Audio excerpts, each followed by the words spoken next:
আমি এই মুহূর্তে রয়েছি মাদারীপুর জেলা প্রশাসক কার্যালয়ের সামনে, যেখানে মাদারীপুর পল্লী সমিতির পক্ষ থেকে এখানে যারা চাকরিতে তাদের বা বিভিন্ন নিয়ম কানুনের ভিত্তিতে তাদেরকে অনেক সময়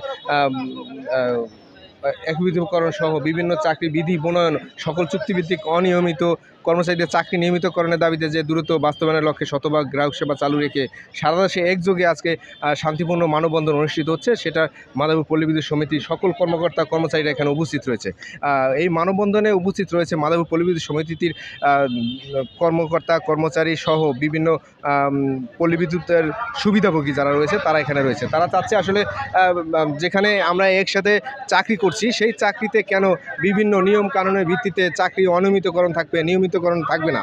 যারা চাকরি করবে সবাই একই নিয়মের ভিতরে থেকে চাকরি করবে, তাদের এরকম তাদের একটা আশা। এবং এই মানববন্ধনে যারা উপস্থিত রয়েছে